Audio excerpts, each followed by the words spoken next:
When you use the right style, you're helping the person grow and develop. Like I said, when you use a directing style, the person's learning to pay attention, to listen, to follow directions. When you use a discussing style, they're learning to think.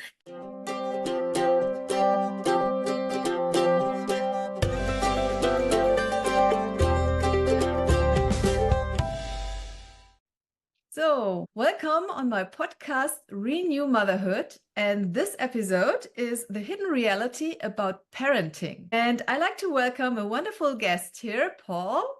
I'd like to hand it over to you. Please briefly introduce yourself. Who are you? Where are you from? All right. Well, thank you for having me on the podcast. First of all, I have been married for 50 years to the same person. We had two children, two adult children now. They're married, and we have 5 grandsons. So that's pretty special. I worked in a major corporation for 20 years. I also was a college teacher for 20 years. And throughout my career, I've been very interested in leadership and what the best leaders do to inspire and bring out the best in people. I live in Scituate, Massachusetts, which is about 30 miles south of Boston. So that's kind of who I am.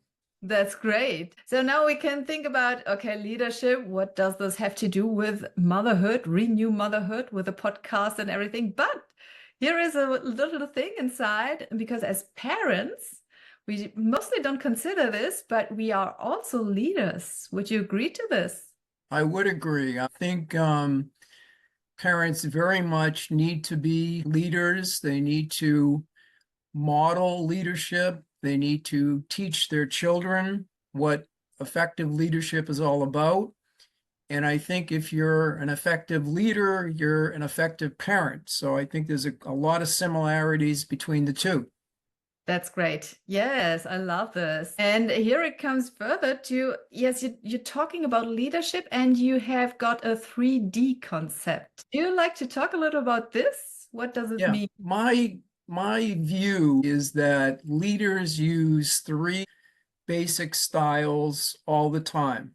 And those 3 styles are directing, discussing, and delegating. 3 Ds. So directing, you tell the person what to do, how to do it, when to have it done by. You, the parent, you, the teacher, you, the coach, you're doing most of the talking. You're hoping the person is listening, paying attention, getting all the steps they need to take. Discussion is more you, the parent or teacher, coach, you ask questions. What do you think? What's the goal? What's the plan? How would you proceed? You're getting to hear their thoughts and their ideas, and you're forcing them to think. They have to think about your questions and come up with a clear, concise, and complete answer. And then the third one, delegating, is where you empower the person to take action, to solve problems, take the initiative, get the task done, but work really independently. And again, that's appropriate when the person has some knowledge and skills and they have a good sense of what they need to do to get the task done. So Yes, all 3 styles are useful and appropriate in certain situations. And I think effective parents use all 3 styles, and they use them at the right time. And when you use the right style, you're helping the person grow and develop. Like I said, when you use a directing style, the person's learning to pay attention, to listen, to follow directions. When you use a discussing style, they're learning to think, to build on your ideas. They're also learning when you have to finally make a decision.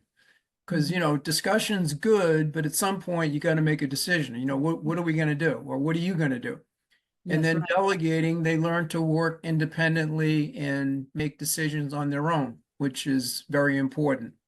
So each one is appropriate and useful at various times. I think that we need to understand more about this so that we have got the section of parenting, but on the same time, we have got leadership for business, for companies. Would you say that leaders have to know more about this so that they can, you say, okay, as a parent, we are doing this just intuitively the right Mhm. things. Yeah. Would you say, as a leader for a company, is he doing this also intuitively to pick up the right one to let their employees grow or develop, or Mhm. do they have to learn more about this? Well, I think there's some challenges with each style. I think, as with a lot of things that are very simple and basic, applying them can be difficult. Mhm. So, for example, with directing, if you provide too much direction, you're micromanaging your employee or your child. That's not good. On the other hand, too little. If you're leaving out some important points and steps and details, that's not good either. So some leaders I've seen, over direct. They provide too much detail, and that's not good. With discussion, again, some leaders in corporations, they go into lengthy discussions. They collaborate and on everything. There's just too much. It takes too much time. You go to meeting after meeting, nothing gets decided. Sometimes parents do that too. There's too much discussion with the kids. Sometimes you just got to make a decision. This is what we're going to do, or this is what you have to do, blah, blah, blah. With delegating in the corporate world, I've seen a lot, leaders over delegate to the same person. The person who is a great performer, you keep giving them more and more tasks to do, and pretty soon they're burnt out and Oh, overwhelmed, yes. and, or they under delegate. They don't empower certain employees for whatever reason, and that employee doesn't grow and they never have a chance to show what they can do. So, there's issues related to both in the corporate world and being a parent, and finding that right balance in that particular style, I think, is very important. Yes, and I love this picture actually, to say, okay, if you discuss too much, and Mm, as mother of children who are, yes, now in the puberty, mm. teenagers love to discuss everything Yeah, right, and right. That's challenge true. you. That's true. Yeah, yeah. So here it comes to really, okay, know where you are and that you are still a mother. The discussion is eye to eye, I think, the same level. But as a mother, you have to step one step up and to say, Hmm. okay, cut here. We Hmm. have to make a decision now, or to Hmm. let this discussion lead to an end, Hmm. because we can talk about this all day long. Yes. You're right. At some point, you got to make a decision, and a good discussion, you're helping the child clarify their thinking on the goal, the plan, the issue, whatever it happens to be. Your questions are helping them get clearer in their mind what the problem or opportunity might be. But like you said, at some point, you got to make a decision. You can talk about these things forever and it can go on and on and on. You got to make a decision. So that's important. Yes. Okay. So how did you come across this topic? Is that Well, a I went to book that you? college. Yeah, I went to Ohio University. It's a large university in the States. And I had this professor who was great. And he taught us a leadership model that had four styles in it. He had one more than mine. And one thing I try to do is simplify things and boil it down to the basics. So I kind of thought long and hard about it. I observed a lot of leaders, and I concluded it's really just these three styles that, people use. And if you can become good at these styles, you can become very effective as a parent, teacher, coach, manager, etc. So that was kind of my early on learnings that exposed me to four styles. And then I said, okay, I think I can simplify this after I had interviewed and observed a lot of leaders in action and boiled it down to three. So that's Yeah, what that's I. great. So simplifying is so important, because I think Hmm. in our days now, there is so much just going on, and it's not the simple things. So Yeah, everything. I've read some, leadership gurus think that there's 8 styles and 12 styles. And I've seen, it's way too much. It's too complicated. For a manager or parent to be able to apply this stuff, you got to boil it down to the basics. Great. Yeah, you I know? love basics because then you Yeah, can apply this in every area. So you can just grab it and say, okay, it's right. another topic here, but it's the basics, so I can just apply it. Yeah. And if it's complicated, then it's more detailed, and you just always have to adjust something. And I think, Hmm. yeah, time consuming somehow. Mm. So leadership is important. And being a mother myself, I experienced different situations when it was easy to guide my kids. And then I had got struggles to guide them. What would you say is the key to leadership on a parent's side? That's a very good question. It's tough being a parent. It's the most important job we have. I think it's important for parents to go into each situation with the question, what can I do to add value? How can I help the situation? We got to think about, we got to know our children well enough to know what's going on with them. Do they need encouragement? Do they need me to listen to their problem? Do they need me to help clarify the issue or opportunity? Do they need, encouragement to pursue something they're hesitant to go after? So what do they need? What will help them? Sometimes as a parent, you're better off doing nothing. Let the child struggle with the problem and work it out and encourage them. You can figure it out. You spend some time thinking about it, reflecting on it, and I'm sure you can come up with the right decision that you're going to make.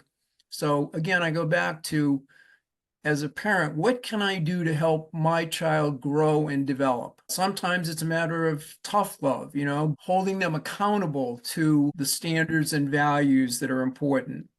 Sometimes it's helping them clarify their own values because they're not quite sure and their behavior maybe doesn't align with their values. So, yeah, what can you do to help them, or what can you do to add value to the situation, which is really helping them grow and develop? And it doesn't always mean being nice and agreeing with them and what have you. It means doing whatever is needed to help them grow and develop. So that's kind of my guiding principle. Oh, that's wonderful. So it comes down to unconditional love, Yeah, actually. yeah, you certainly love them to pieces and you want them to succeed.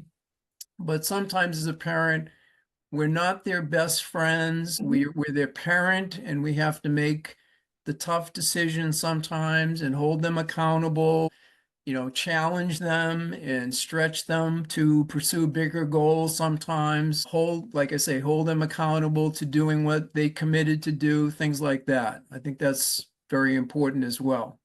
So as a parent, or as for me as a mother, I would say I have to be comfortable or become comfortable with an uncomfortable zone. Because in Mhm. the situations when it's needed to hold them accountable, or if it's needed to, yes, to let them struggle and Mhm. not to get into the Mm. situation, it's not an easy situation as a mother to It just, isn't. okay. No, it's challenging and we hate to see our kids suffering or unhappy or upset. We want everything to be perfect all the time. We want to jump in and be the savior or the rescuer, but overdoing that doesn't help them grow and develop, right? I mean, they don't get the insight or gain the insights they need to identify what they were thinking or doing that needs to change or what they could do more effectively, et cetera. So yeah, it's a challenging job. There's no two ways about it. So And it comes also down to knowledge, to know about these things, that we are not doing bad on them if we just let them struggle and we're just good in holding them accountable. It's Mhm. the path that we can really guide them. Mm. And this also means that we have to accept this idea. Yeah, I would. I think, letting them struggle certainly is required sometimes. Other times, having a discussion with them to help them clarify the problem, what's going on, why did it happen. Other times, directing them that they need to do something or take some steps to rectify the situation, whatever it might be. So it's you knowledge of your child and where they're at and how they're developing and, as I say, what can you do to help them further grow and develop and learn from the situation that they're in? That's really important. Yeah, that's great. So would you Yeah. say that your number one advice for a parent to set their children up as good leaders would be to add value? Yeah. When you go into each situation, I would say ask yourself the question, what can I do to add value in this situation? And it's going to vary, of course, in each situation, but what can you do to add value? Yeah, I think that's a good question to think about and focus on, and then decide how to proceed. That's great. Yes, I love it. What was your number, well, not your number, what was your biggest mistake that you had that people can learn from? Because I know we are learning from mistakes and Mhm. sometimes, but we don't have to make our own mistakes. We can also learn from other mistakes. Yeah, yeah.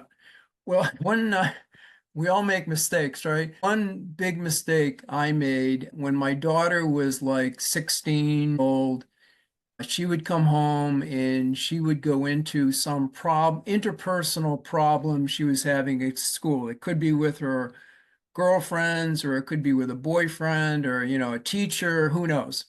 So she'd want to talk to me about it, and I would try to be a good father and ask good questions and listen. But I would immediately go into problem solving mode. I would try to define the problem. What are the options? This is what you can do. And she finally said to me, Dad, all I want you to do is listen, Mhm. just listen to what I have to say. So I said, I wanted to help you solve the problem. She said, I don't want any help. I just want you to listen and understand what's going on in my world. So that was a big eye opener for me. And I tried to become a better listener and not try to solve all of her problems. And that was probably a good example that in just being a good listener and feeding back to her what she was telling me helped her clarify the problem or issue in her own mind, and then she could go and solve it. So that was a big thing that took me a while to learn. That's great. I love Yeah. this because actually it's she needed you to clarify her thoughts Yeah, so that she would be able to solve the problem alone and exactly. not from the outside a solution. So, oh, I love Exactly. this. Yeah. I think this is so many Yeah. people can relate to this. Yeah. Yeah. My listening and using active listening and just feeding back to her. So, Kate, you're saying blah, blah, blah, helped her hear those words that she had said. And that, like you said, helped her clarify and understand what was going on and what she had to do. Yeah. Wonderful. Wow. Yeah. Yeah. Is Yeah. there anything that you would say that all leaders have in common? So, like a common denominator for Yeah, everyone. that's a good question. I think leaders they're very clear and have a core set of beliefs and values that guide their behavior. And on that point, I think as parents, we need to help our children develop a core set of beliefs and values that they'll use to guide their life. And I think that's really important. I think number two, all leaders want to improve the status quo. They want to make things better, right? They want to add value. And I think, again, as we talked about parents, we want to do that with our children and with our families and, whatever we're involved in. And number three, I think all leaders they're effective at using the right style, the right approach to help people grow and develop. And I think that comes with time. Sometimes we use the wrong style. Hopefully, we're self-aware and we can, change the style and move on. And sometimes we got to change our styles very quickly. You're using a directing style and you realize this isn't working, so you need to go to more of a discussion or even more to a delegating style. So you got to be mindful of what's happening in the moment. Is it working? And if not, what do I need to do differently? Maybe I'm not adding value. If I'm not adding value, what do I need to do differently to add value? Oh, yes, that's great. So it comes down to awareness here also. Yeah, self-awareness is critical, right? Yes. So we as leaders, as parents, we at least have to develop our skills in other areas like self-awareness or like yes, having thought about our own values, Hmm. actually making them very clear. Yep.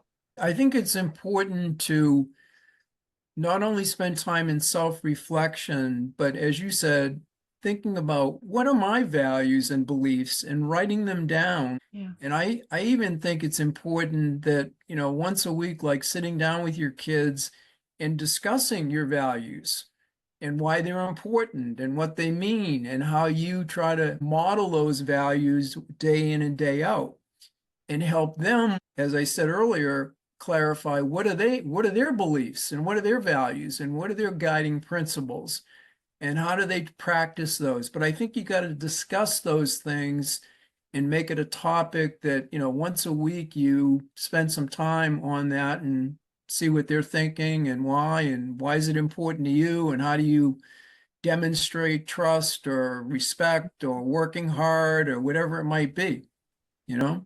Would you say there is an age when this can be added in the family, or would you say, oh, you can do this with 3 years old children? I don't think you can do it with 3-year-olds, but I think you could do it with 9-year-olds and above or 8-year-olds and above. They might have a slightly different take on it, but certainly when kids get into their early teens, I think it's important to begin to talk about it. And like we know, it takes time to sort through and clarify and boil it down to, here are my top 5 values. Well, that doesn't happen just in, 1 week or 2 weeks. It takes time and it really takes thinking and discussing and reflecting on it. So It's a it's process, right? yeah, it's a process. To Yeah, develop it takes this. time. Yeah, Yeah. yeah. Okay. Yeah, But that's great. an important one, a very important one. Yes, absolutely. I would totally Hmm. agree with this. So Hmm. I love this Hmm. value that you are giving here. Well, I hope I'm adding value. That's wonderful. What would you say makes you unique?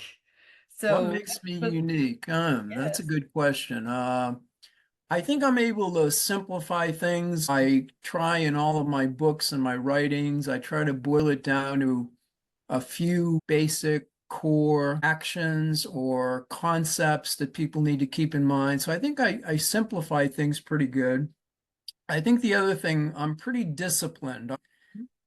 Pretty structured. I go to the gym every day. I write every day. Work, I spend some time in self-reflection. I meditate twice a day. I don't know. I'm a pretty structured person. So discipline, I guess, is part of my makeup, and that helps me accomplish certain things. So I guess those two things. Yes, that's great. So you mentioned just the books. What are the topics of your books? Well, one I hope some parents will get a hold of is leadership styles. It goes into the 3 Ds that we talked about earlier in Wonderful. some detail, and it provides some examples of parents and coaches and teachers and others using each style and goes into some do's and don'ts and things like that. So that's one that I think I'd encourage parents to get a hold of that and see what they think about the 3 styles and see how other people have applied them. I've written a lot of books, mostly books on leadership and management. Some of the courses I taught in college, I wrote a textbook for that we used in that course. But yeah,